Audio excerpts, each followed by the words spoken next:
Kontrarjament għal dak li ġie irrapportat li l-Malta Enterprise qatt ma appuntat invoice, il-fatti juru li mhux l-ewwel darba li Gvern Nazzjonalista permezz tal-Malta Enterprise ħatar rappreżentanti tiegħu sabiex jippromovu l-investiment lejn Malta minn bosta pajjiżi barranin.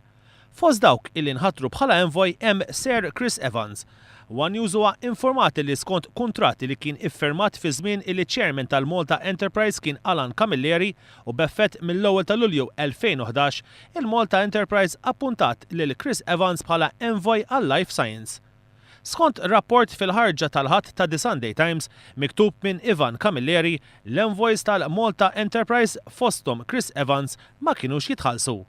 Iżda One News qed jiżvela kif Chris Evans bħala envoy li tqabbad minn ħu Ivan Camilleri, Alan Camilleri, meta kien iċ-chairman tal-Malta Enterprise, kellu skont il-kuntratt ta' 3 snin jitħallas 3/4 miljun euro.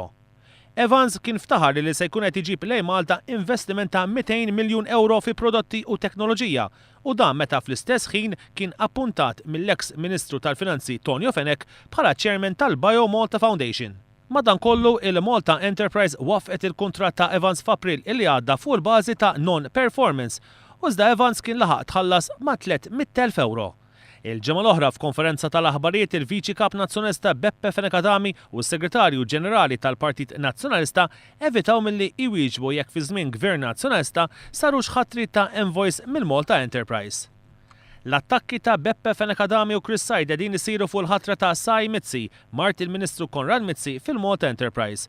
Sai Mizzi nħatret envoy tal-Gvern Malti bir-responsabilità li tippromovi l-investiment mill-Asja lejn Malta u l-esportazzjoni ta' prodotti Maltin lejn l-istess reġjun. L-attakki fil-konfront tal-Ministru Konrad Mizzi qegħdin isiru mill-ġurnal The Times bl-istejjer kontra il-ħatra ta' Sai Mizzi qegħdin isiru minn Ivan Camilleri. Ivan Camilleri huwa ħu Alan Camilleri, l-ex-chairman tal-Malta Enterprise. Qabel ma rriżenja mill-kariga ta' chairman tal-Malta Enterprise bl-iskuża li se jkun qed jakkumpanja lil sieħeb tiegħu fil-Ġermanja, Alan Camilleri nefaq madwar 4 miljun euro, ħafna minnhom b'direct orders sabiex irranġa bini eżistenti fil-kumpless tal-Isptar San Luqa fejn il-Malta Enterprise ittrasferit l-uffiċini tagħha.